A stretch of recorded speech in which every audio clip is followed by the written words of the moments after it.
கண்டிப்பாக நான் சொல்லி ஆகணும். அதாவது சாலிகிராமத்தில் வந்து நான் ஒரு ஷூட் முடிச்சுட்டு சும்மா பைக்கில் போய்கிட்டு இருந்தேன். அப்போ வந்து நான் சொன்னேன், இதுதான் சந்தானம் சார் ஆஃபீஸ் அப்படின்னு சொல்லிட்டு என் ஃப்ரெண்டுகிட்ட சொல்லிட்டு இருந்தேன். திடீர்னு ஒரு ஃபோன் வந்தது. ஃபோன் வந்தோடனே, நம்ம தம்பி சந்தானம் சார் ஆஃபீஸ் வந்து கூப்பிட்றோம், நீங்கள் என்னைக்கு வர முடியும்? இல்லை சார், நான் கீழே தான் நிற்கிறேன் அப்படின்னு.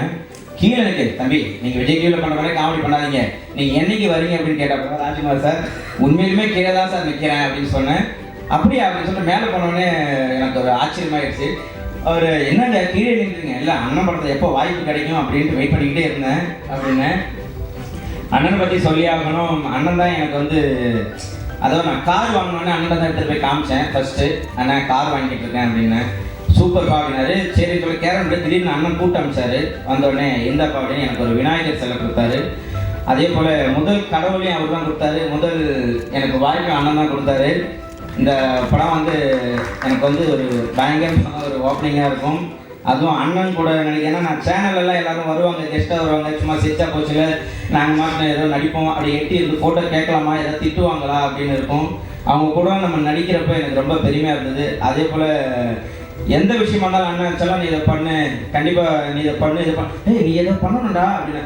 அதே போல் திடீர்னு இந்த சான்ஸ் கொடுத்தோன்னே, ஆஹா அண்ணா ரைட்டு, இந்த படத்தில் நம்ம வச்சு செஞ்சிருவாப்புல அப்படின்னு போனேன். கிட்ட போனவுடனே ஷார்ட் வச்சாங்க. திடீர்னு அண்ணன் வான்னு இது வாவே இப்படி இருக்கிறப்பல என்ன நம்மளை கலாய்ப்பாரா மாட்டாரான்னு பார்த்தா படத்தில் அப்போ தான் தெரியும் தெத்துவாய் அப்படின்ட்டு. ஸோ இந்த படத்தை வந்து அண்ணன் வந்து வேறு லெவலில் பண்ணியிருக்காரு, சூப்பராக பண்ணியிருக்காரு, நல்லா வந்துருக்கு.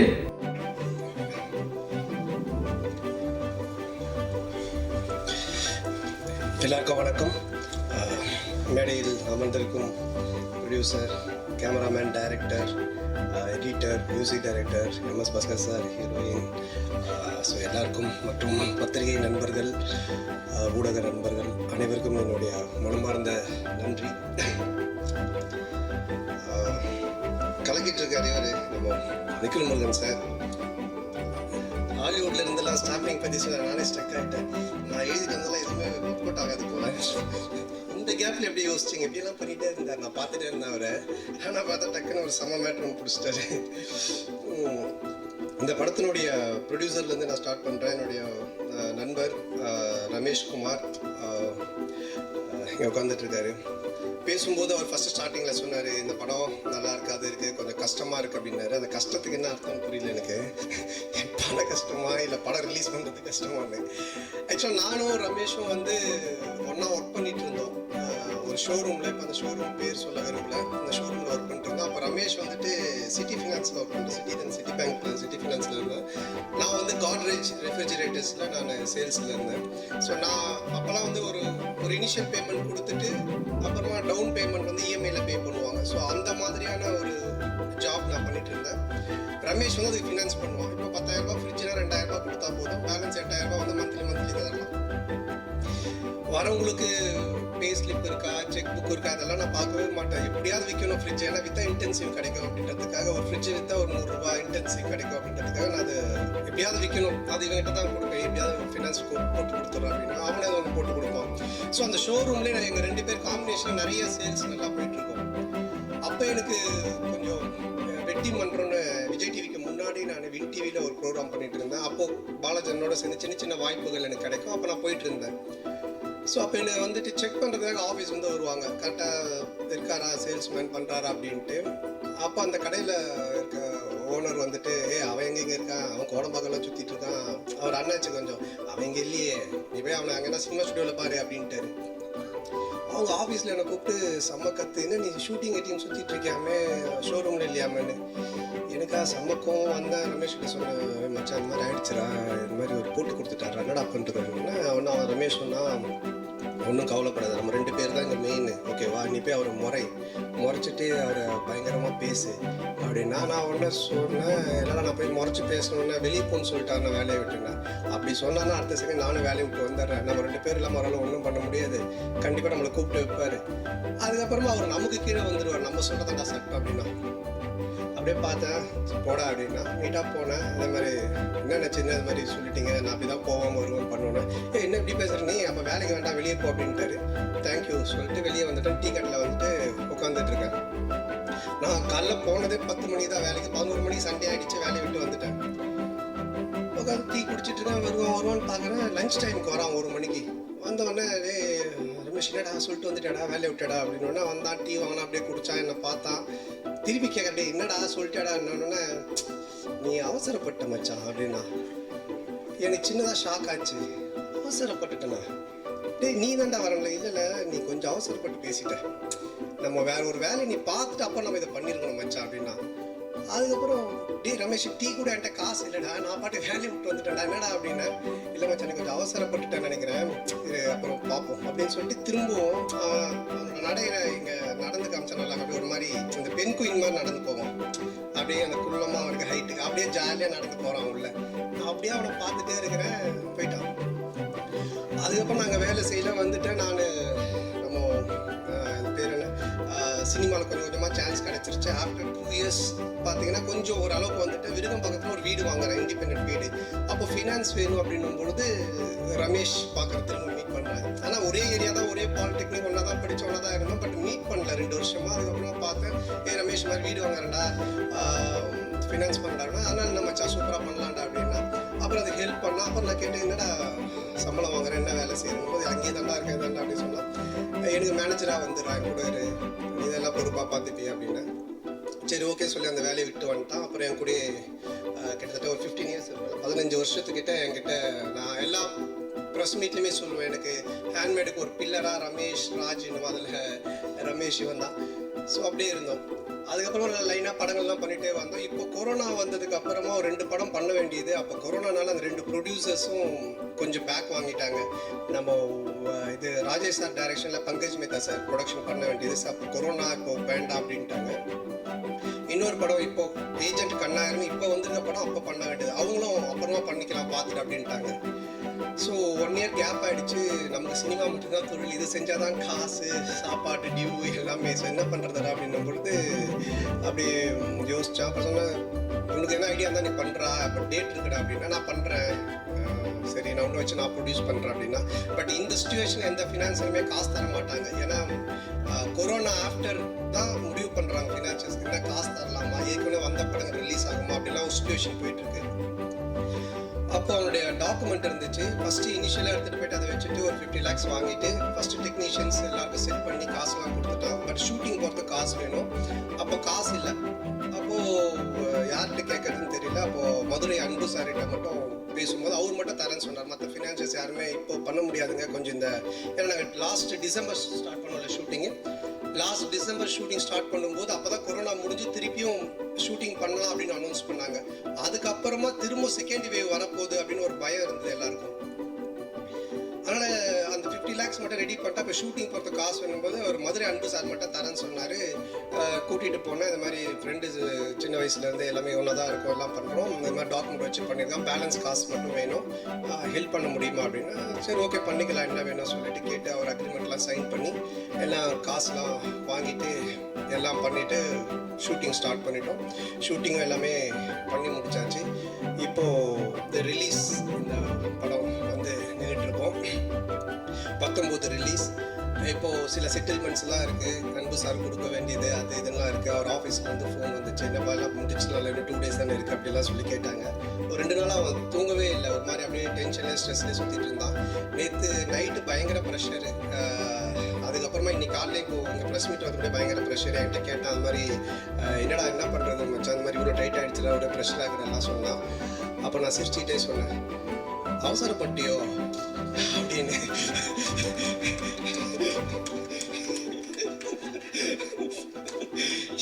15 வருஷ பகை உன்னை கொண்டுட்டு வந்து ஏன்னா என்னைய வேலையை விட்டு தூக்குனேன். ஸோ அவசரப்பட்டு ரமேஷனை ஷாக் ஆகி பார்த்தான். சீரியஸாக எதுவும் பண்ணல இல்லை டாக்குமெண்ட்லாம் வச்சுட்டு எல்லாமே பண்ணிட்டேன் அப்படின்னா. ஸோ அது போல் என்னோட நட்பு தொடர்ந்து வந்துட்டே இருக்கு. ஸோ இந்த படம் வந்துட்டு ரொம்ப போராடி இந்த படத்தை பண்ணி முடித்தோம். ஏன்னா திரும்பவும் கொரோனா வந்துடுச்சு. டிசம்பர் முடிச்சு நாங்கள் ஜான்வரி பிப்ரவரி ரிலீஸ் பண்ண தான் ஒரு பிளான் பண்ணியிருந்தோம். ஆனால் அதையும் தாண்டி இந்த படம் அப்படியே வந்துருச்சு. பட் ஆல்மோஸ்ட் எல்லாம் நல்லா பண்ணிட்டான். என்ன பொறுத்த வரைக்கும் என்னுடைய நண்பன் ஒரு ப்ரொடியூசராக இருக்கான். இன்னும் பெரிய ஹீரோஸை வச்சு நல்லா படம் பண்ணுவான். ரொம்ப திறமைசாலி, ரொம்ப கரெக்டான ஆள். ஏன்னா இந்த கொரோனா டைமில் ஃபினான்ஷியல்ஸ் காசு தராத போது டாக்குமெண்ட்டை வச்சு ஒரு இனிஷியல் கட்டு ஒரு மூவ் பண்ணி இந்த படத்தை வந்துட்டு ஒரே ஷெடியூல், அதுவும் சென்னை, திருச்சி, ஸ்ரீரங்கம், கும்பகோணம் இவ்வளோ இடத்துலையும் போயிட்டு எடுத்தோம். அதுவும் நீங்கள் படத்தில் பார்த்தீங்கன்னா தெரியும், எல்லாமே ஹைவேஸில் அந்த மலைக்கோட்டைக்கு பின்னாடி எல்லாமே லொக்கேஷன்ஸ் இது பண்ணி. ஸோ ரொம்ப திறமையான ஒரு ஆள். அவன் இந்த சினிமா துறையில் இன்னும் நிறைய ஹீரோஸ் வச்சு பெரிய பெரிய படம் பண்ணுன்றது என்னுடைய வாழ்த்துக்கள். அடுத்தது அன்பு செழியன் சார், கோபுரம் ஃபிலிம்ஸ். ஸோ அவர் தான் இன்னைக்கு இந்த படம் ரிலீஸ்க்கே முக்கியமான ஒரு காரணம். இப்போ நான் சொன்ன மாதிரி ரமேஷ் எல்லாத்தையுமே முடிச்சு செட்டில் டவுன் பண்ணாலும் இந்த படத்தை விற்று தான் நம்ம வந்து ரிலீஸ் பண்ண முடியும். ஆனால் இன்றைக்கி வந்து எம்ஜி அப்படின்றது ரொம்ப குறைவாக தான் கேட்குறாங்க, யாருமே வரமாட்டாங்க. டிஸ்ட்ரிபியூஷன் தான், ஏதாச்சும் ஓன் ரிலீஸ் தான் பண்ணணும். அப்போ அவர் வந்துட்டு நானே ஓன் ரிலீஸ் பண்ணுறேன் என்னுடைய பேனரில் போட்டு, ஏன்னா அவர் அந்த படத்தை பார்த்து ரொம்ப பிடிச்சி போச்சு, நான் பண்ணுறேன் அப்படின்னு சொல்லி வாங்கிட்டு ஃபஸ்ட் டைம் காசு ரிட்டர்ன் கேட்காம நான் படம் பண்ணுறேன்னு சொல்லி ப்ரொடியூசரை சேவ் பண்ணி அவரும் இவரும் இப்போ ரொம்ப க்ளோஸ் ஆகிட்டு பெரிய ஹெல்ப் பண்ணியிருக்காரு.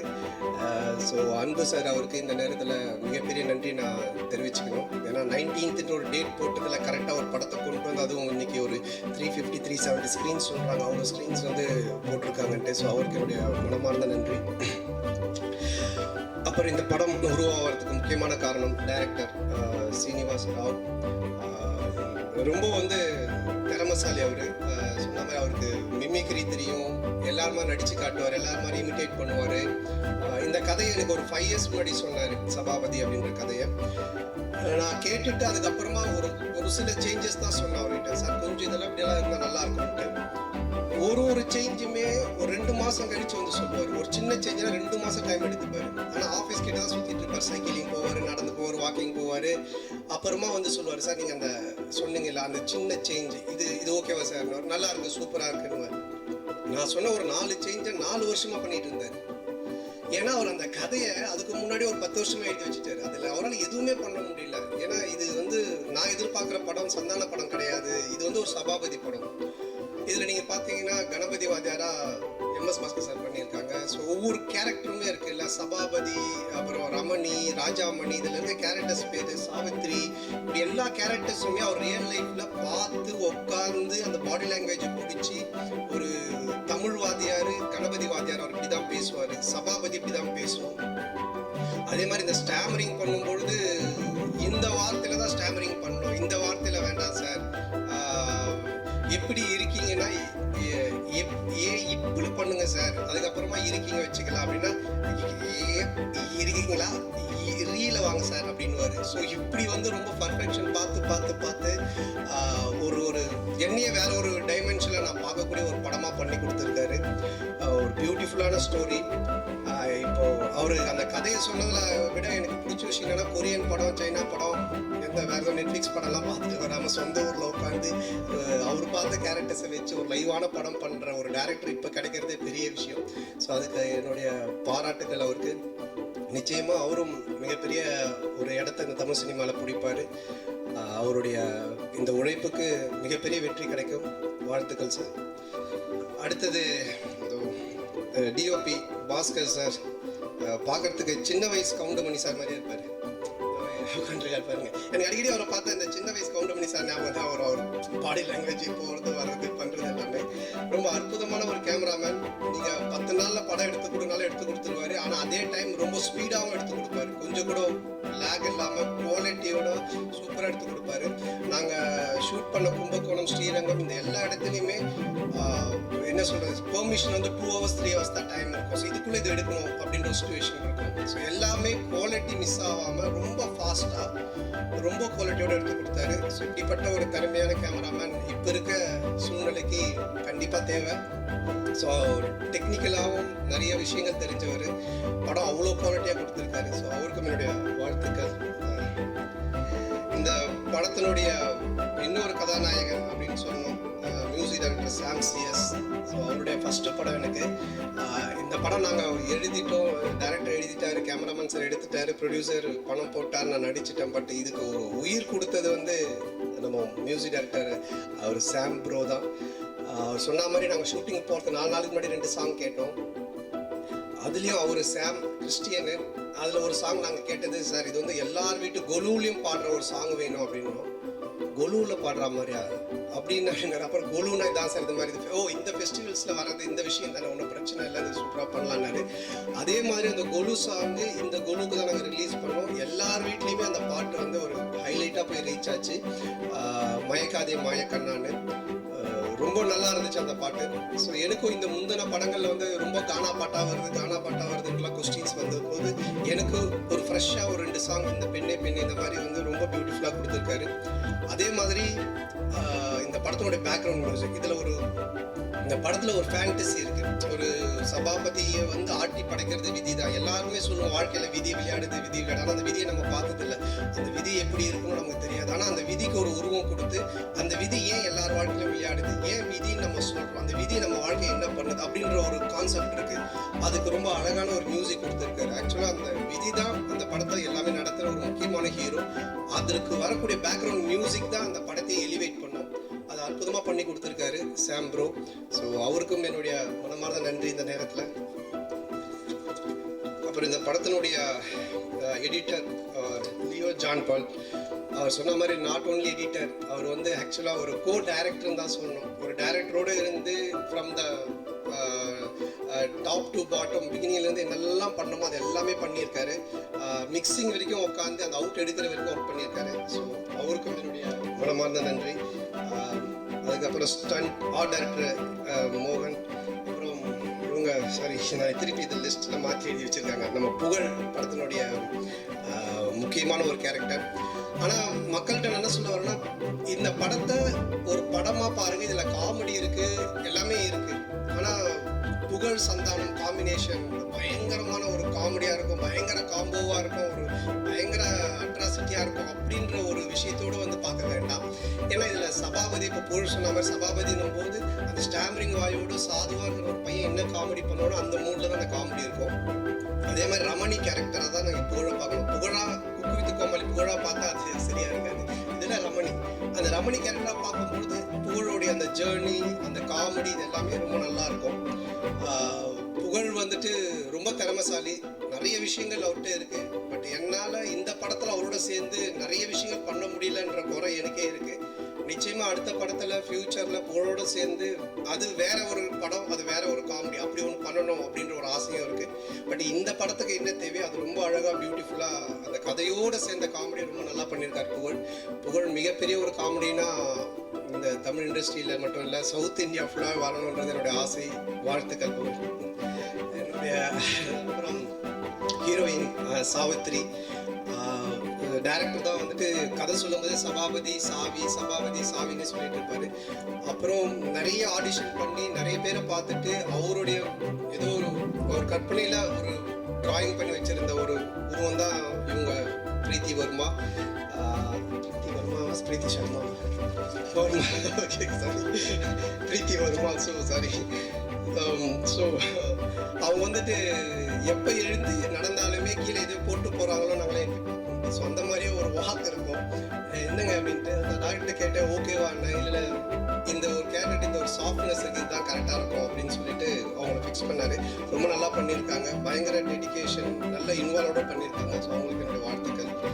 அப்புறம் இந்த படத்தினுடைய மெயின் கேரக்டர், அதாவது நான் அந்த படம் கதை கேட்டோன்னே நான் சொன்னேன், சபாபதி படம் நம்ம பண்ணலாம் சார், அது பிரச்சனை இல்லை. ஆனால் கணபதி வாத்தியார் கரெக்டாக கிடைச்சா மட்டும்தான் நம்ம இந்த படம் பண்ண முடியும், இல்லைன்னா நம்ம இந்த படம் பண்ண முடியாது அப்படின்னு நான் டேரக்டர்கிட்ட சொன்னேன். ஏன்னா டேரக்டர் நடித்து காட்டும் பொழுது சபாபதியை விட கணபதி வாத்தியார் தான் இந்த படத்தினுடைய ஃபுல் ஸ்கோர் பண்ணி இந்த படத்தையே நிறுத்துறது. அப்போ நான் கேட்டேன், சார் கணபதி வாத்தியார் யார் சார் பண்ணுவா, அது கரெக்டாக பண்ணாதான் சார் பண்ண முடியும் அப்படின்னு.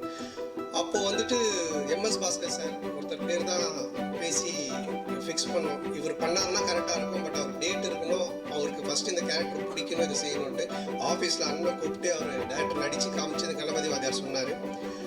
உடனே பார்த்துட்டு உடனே சூப்பராக பண்ணார் எம்எஸ் பாஸ்கர் சார், செம்மையாக இருந்துச்சு. அது உடனே தான் நான் சொன்னேன், நம்ம கணபதி வாத்தியார் கிடச்சிட்டாலும் அந்த படத்தை நமக்கு நம்பிக்கையோட போகலாம், ஜெயிச்சிடலாம். ஏன்னா கணபதி வாத்தியார் தான் அதை கம்ப்ளீட்டாக டாமினேட் பண்ணி எடுத்துகிட்டு போகிற ஒரு கேரக்டர் அப்படின்னு.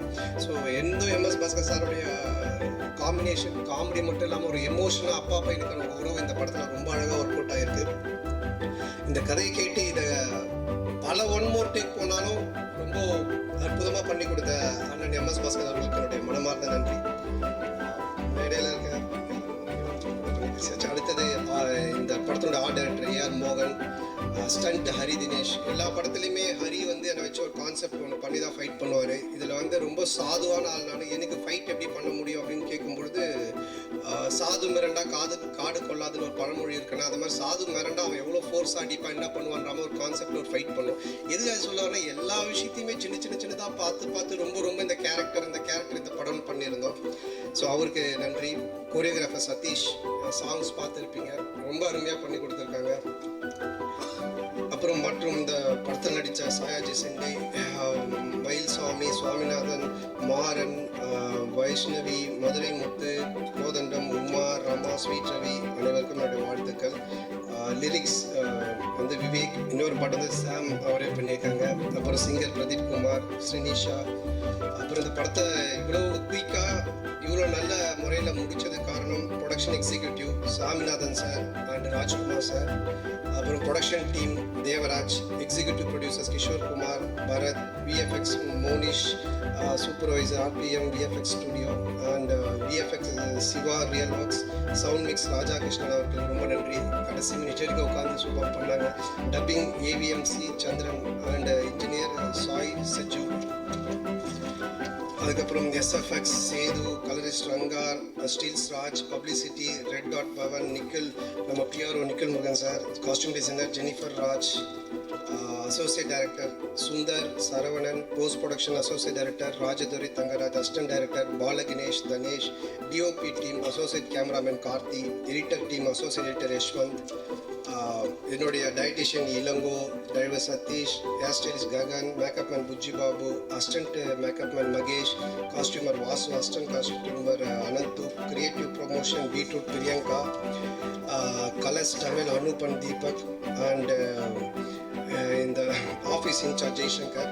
அப்புறம் என்னுடைய லைஃப்பில் நான் எப்பவுமே 2 பில்லர் சொல்லுவேன். நான் இன்றைக்கி நல்லா இருக்கேன், இந்த அளவில் இருக்கேன்னா, ஒன்று என்னுடைய கிரியேட்டிவிட்டி டீமில் இருக்கிற ஆனந்த், முருகன், சேது, குணாமாம்ஸ் அவங்க தான்.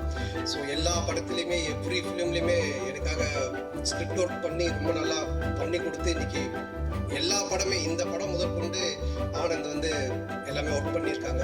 ஸோ அவங்களுக்கு என்னுடைய மனமார்ந்த நன்றி. அதே மாதிரி ராஜ் ப்ரொடக்ஷன் சைடில் இருந்து அடுத்த படம் பண்ணிட்டு இருக்க சர்க்கிள் பாக்ஸ். ஸோ எல்லா பேருமே சொல்லிட்டேன், ரொம்ப நன்றி, தேங்க்யூ. ஸோ இந்த படத்தை தேட்டரில் போய் எல்லாருமே பாருங்கள், ரொம்ப நல்லா வந்திருக்கு. இப்போ இருக்கிற ஒரு சுச்சுவேஷனில் உங்களுக்கு கண்டிப்பாக ஒரு ரிலீஃபாக இருக்கும்,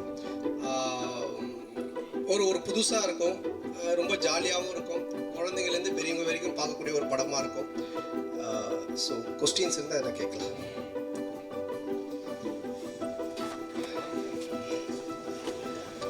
கொஸ்டின்ஸ்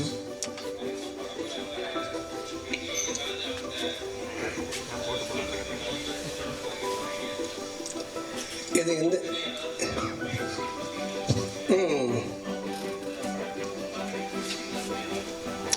நிச்சயமாக பண்ணலாம்ண்ணா. கண்டிப்பாக நல்ல விஷயங்கள் நம்ம கண்டிப்பாக இதுலேருந்து வரதில் ஏதாச்சும் கண்டிப்பாக செய்யணும். இந்த மாற்றுத்திறனாளிகளுக்கு இந்த மாதிரி நீங்கள் சொல்கிற மாதிரி ஏதாவது ஒரு விஷயத்தை, ஏன்னா அவங்கள வச்சு ஒரு மோட்டிவேஷன் கொடுக்க எடுத்த படம், கண்டிப்பாக அவங்களுக்கு ஏதாச்சும் ஒரு நிதி நம்ம செய்யணும்.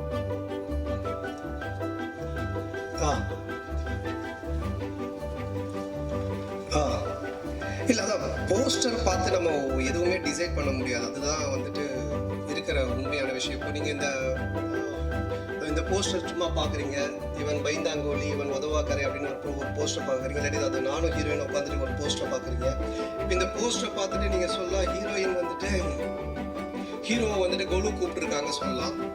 ஒரு சிலர் சொல்லலாம் இல்லை ஹீரோயினை கோலு கூப்பிட்டுருக்காங்க சொல்லலாம், இல்லை எங்கேயோ கோலு வச்சுருக்காங்க 2 பேர் போயிருக்காங்க சொல்லலாம். நம்ம போஸ்டரை பார்த்து என்ன வேணாலும் சொல்லலாம். பட் படமாக நீங்கள் வந்து பார்க்கும் பொழுது தேட்டரில் இது எந்த சீனில் வருது, இது எதுக்காக பண்ணியிருக்காங்க அப்படின்றத பார்த்துட்டு அதனுடைய கருத்து சொல்லும்பொழுது நான் சரியாக இருக்கும். ஒரு போஸ்டரை வச்சு நம்ம எதுவுமே சொல்ல முடியாது இல்லைங்களா? ஏன்னா போஸ்டர்ன்றது நம்ம என்ன கான்செப்டில் பண்ணியிருக்கோன்ற படத்தை பார்க்கும்போது தானே தெரியும்.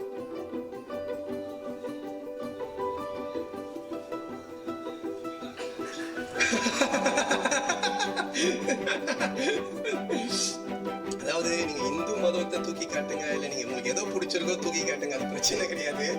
ஆனா அடுத்தவரை தாண்டி காட்டாதீங்க.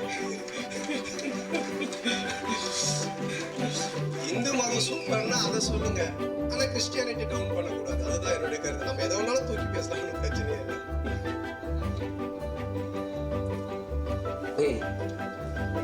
ஒரு நிமிஷம். ஜெய்பீம் பத்தி ஒரு பர்சனல் பெர்ஸ்பெக்டிவ்ல சொல்லுவாரு. ரமேஷ் சார் வந்து ஃபர்ஸ்ட் பண்ற பெர்ஸ்பெக்டிவ் நார்மலா சொல்லிக்கிறேன், ஒன்றும் பிரச்சனை இல்லை. நான் என்ன சொல்றதா, ஜெய்பீம் படம்ல எந்த படமா இருந்தாலுமே நான் வந்து சொல்றது, நம்ம ஒரு கருத்து, இப்ப நீங்க சொன்னதான், நம்ம ஏதோ ஒரு கருத்தை பத்தி பேசுறோம். இப்ப நான் ஹிந்துசத்தை பத்தி பேசுறேன், ஹிந்து அப்படின்னு பேசுறோம்னா நம்ம உயர்ந்தது சூப்பர், நம்ம என்ன வேணாலும் பேசிக்கலாம், அது பிரச்சனை கிடையாது. ஆனா கிறிஸ்டியன் தப்பு, அவங்க தாழ்த்தப்பட்டவங்க அப்படின்னு ஒன்று பேசக்கூடாது. ஸோ நம்ம எது நம்மளோட கருத்தோ அதை நம்ம தூக்கி பேசலாம். ஆனா அடுத்தவங்களை ஹர்ட் பண்ற மாதிரி அவங்கள அமைக்க பேசக்கூடாது. அது தேவையில்லாத விஷயம். ஏன்னா சினிமான்னு 2 மணி நேரம் இந்த மாதிரி லைட் ஆஃப் பண்ணிட்டு எல்லா மதம், எல்லா ஜாதி எல்லாருமே ஒன்னா உட்காந்து ஒரு விஷயத்தை 2 மணி நேரம் டைம் ஸ்பெண்ட் பண்ணணும்னு வராங்க. அங்க அது தேவைப்படாத ஒரு விஷயம். எல்லாம் உங்களை பார்த்து தான் அப்பாவையா மூஞ்ச வச்சுக்கிட்டு எப்படி எல்லாம் கேள்வி கேட்குறீங்க. ஓகேங்களா?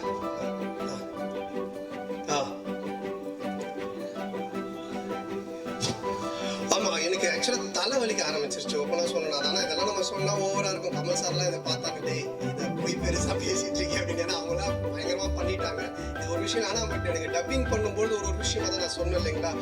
இப்போ ஃபார் எக்ஸாம்பிள் வந்துட்டு உங்க எல்லாருக்கும் நன்றி அப்படின்னா, உங்க எல்லா யாரை திக்கணும் அப்படின்னா நான் அதை மட்டும் மைண்ட்ல வச்சு உங்க எல்லாருக்கும் நன்றியில வீர நன்றி அப்படி வரணும். ஸோ எனக்கு அந்த ஸ்ட்ரெயின் ஆகும் நம்ம நரம்பு எல்லாமே. கொஞ்சம் கஷ்டம் தான் இது. பட் ஆனால் நமக்கு முன்னாடி பண்ண லெஜெண்ட்ஸ் பார்க்கும்போது இதெல்லாம் ஒன்றுமே கிடையாது. என்னை பொறுத்தவரைக்கும் கொஞ்சம் கஷ்டமா இருந்துச்சு. ஆக்சுவலாக நான் டப்பிங் பண்ணி முடிச்சுட்டு ஒரு 4 நாள் ஹாஸ்பிட்டல் போயிட்டு கொஞ்சம் அந்த நர்வ்ஸ் மாத்திரலாம் எடுத்துக்கிட்டேன். ரொம்ப இது வந்துச்சு. அப்போ தான் தெரிஞ்சுது ஒரு ஸ்டாமினிங் பண்ணுறவங்க இந்த மாதிரி ஆட்கள்லாம் எவ்வளோ கஷ்டப்படுறாங்க, எவ்வளோ வலி வேதனை அவங்களுக்குள்ள இருக்கும்னு. ஸோ அவங்களுக்கான ஒரு படமாக இது இருக்கும்போது எனக்கு ரொம்ப சந்தோஷமா இருந்துச்சு.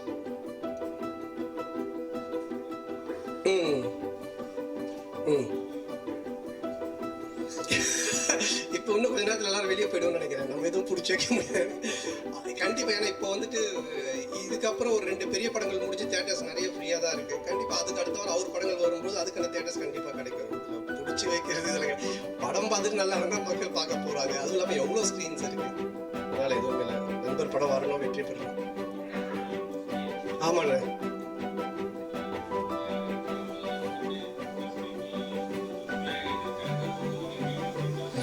நிச்சயமா இன்னைக்கு நான் இங்க நிக்கிறேன், இந்த அளவுக்கு உயர்ந்திருக்கேன்னா அதுக்கு காரணம் பிரஸ் பீப்புள் தான். அதுல எந்த டவுட்டுமே இல்லை. ஏன்னா அவங்க நல்லா எழுதியிருக்காங்க.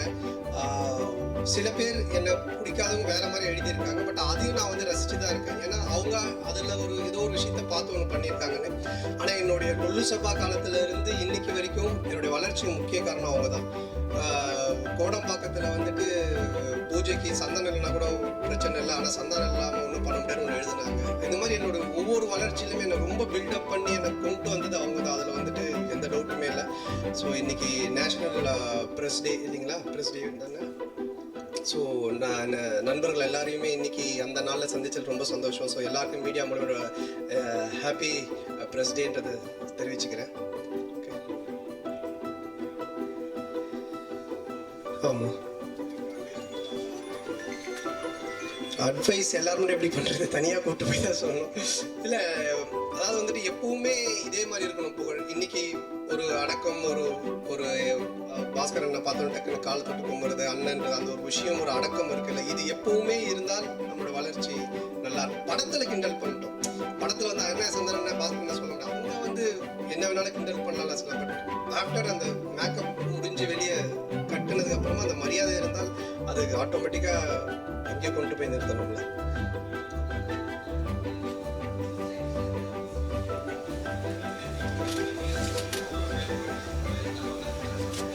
இல்லை, அவங்க கேரக்டர், அவங்களோட பெயினை தான் நான் எடுத்து ஒரு படமா நீ இப்படி இருந்தா வாழ்க்கை இப்படி ஜெயிக்கலான்ற கதையா காமிச்சிருக்கோம்.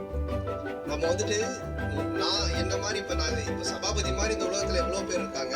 அவங்க இந்த படம் பார்க்கும்போது நம்ம ஏன் சபாபதி மாதிரி ஜெயிக்க கூடாது, நம்ம ஏன் சபாபதி மாதிரி ஒரு ஆள் ஆகக்கூடாதுன்ற ஒரு எண்ணம் வரதுக்கான ஒரு மோட்டிவேஷன் ஃபிலிம் தான் இது.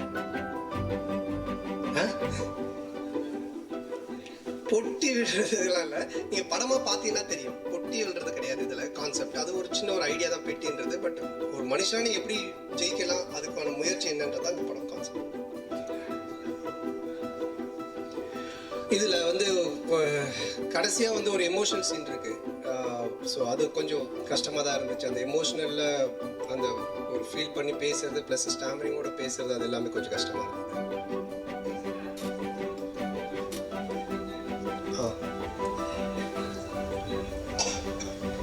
தெரியல, அதை நான் அது பார்க்கல. ஏன்னா இந்த பிஸியில் இருந்தோம், இந்த ப்ரெஸ் மீட் எல்லாமே நான் பார்க்கல.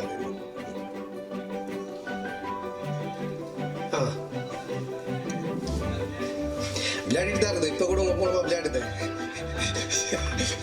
கேள்வி கேட்குறாரு, இதை பற்றி என்ன சொல்கிறீங்க அப்படின்ட்டு.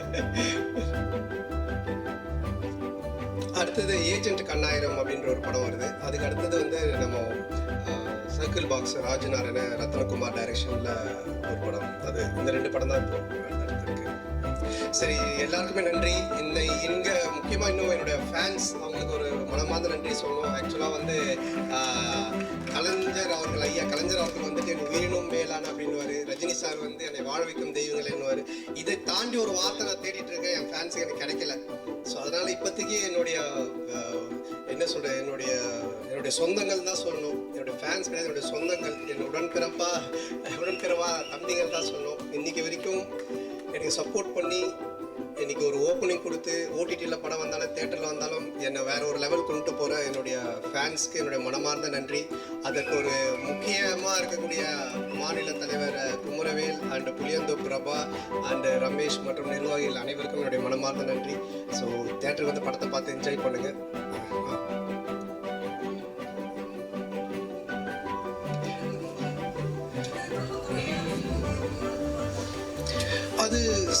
அது வந்து சில பேர் வந்து நான் என்ன சொல்றேன் இல்லை, இப்போ அதான் நான் சொல்றேன், என்னன்னா எதை வேணாலும் நீங்க உயர்த்தி பேசுங்க, ஆனா இன்னொருத்த தாழ்த்தி பேச வேண்டாம். அதே மாதிரி ஒரு விஷயத்த பார்க்காம ஒன்று பேசுறதும் தப்பு தான். ஃபுல் படத்தை பார்த்துட்டு அதை பத்தி பேசுறது ஒரு சரியான முறை. நீங்க விமர்சனம் பண்ணலாம், அதை பத்தி குறைகளை கேட்கலாம். அது தவறுன்னா அதை சரி பண்ணிக்கணும்.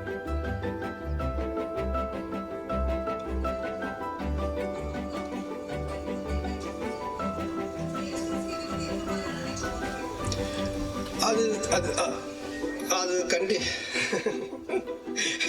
நான் கத்திடுவோம் போல.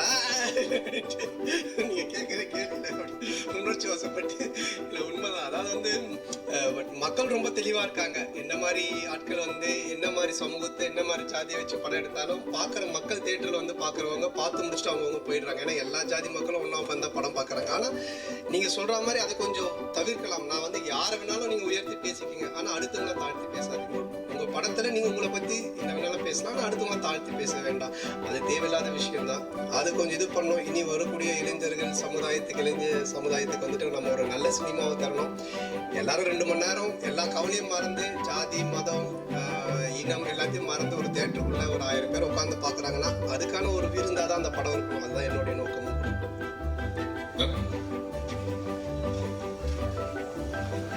கண்டிப்பா